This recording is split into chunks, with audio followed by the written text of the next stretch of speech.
Brought to you by Penguin.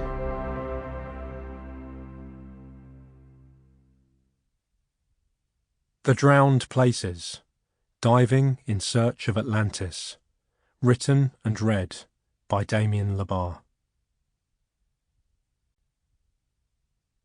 The city and citizens, which you yesterday described to us in fiction, we will now transfer to the world of reality.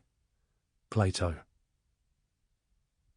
Those who have once listened to the siren songs of the ocean bed never return to land. Philippe Diolet. For Nan, who said, "The sea is true." Chapter 1. Of Ran and the Bells, the English Channel. Since my father's death, images of diving and of committing things to the deep had begun to stalk me. The paramedics who tried to resuscitate Dad had inserted a breathing tube into his mouth while they performed emergency decompressions on his chest. It was as if he'd drowned in his own bed. By the time I rushed into the room and found Mum kneeling distraught beside his body, the medics had already left, but the tube was still fixed in Dad's mouth, kept in place by unsightly rubber bands stretched round his head. It looked like a makeshift snorkel. In that first cold shock of grief, I had a vague thought that Dad was still trying to breathe through this straw like the divers of old, who drew air down into the water through hollow reeds. But there was no water. He was trapped beneath the surface of a different substance, submerged in airless death. There was also a dark hopefulness about the scene. I wondered why they would have left the tube in his mouth, unless there was still a chance he might start to breathe again.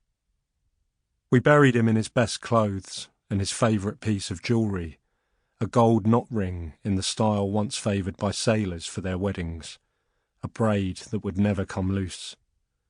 When we lowered the black and gold casket into the earth, it felt like we were committing it to the protection of a deep place. I had always seen the interment of the dead as a final act, but now it felt like a gesture that demanded a response. I thought of people digging for chests full of riches, or seeking them at the bottom of the sea. What was the sequel to this burial of treasure?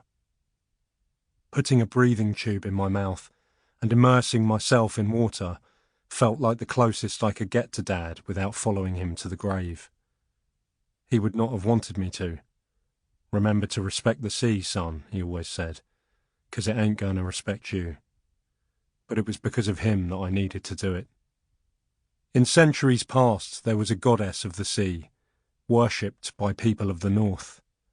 She was, in a sense, the sea itself, a personification of the deep, and a symbol of our need to revere it.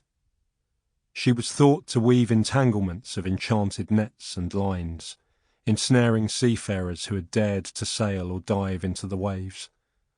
Her name meant plunder, theft, seizure. Perhaps in this name there was also a sense of revenge, of the sea striking back at mortals who invaded and despoiled her, whose weapons and ships polluted her world. I was born beside the sea, and the ocean terrified and seduced me. I heard its voice in my thoughts. It called. It warned.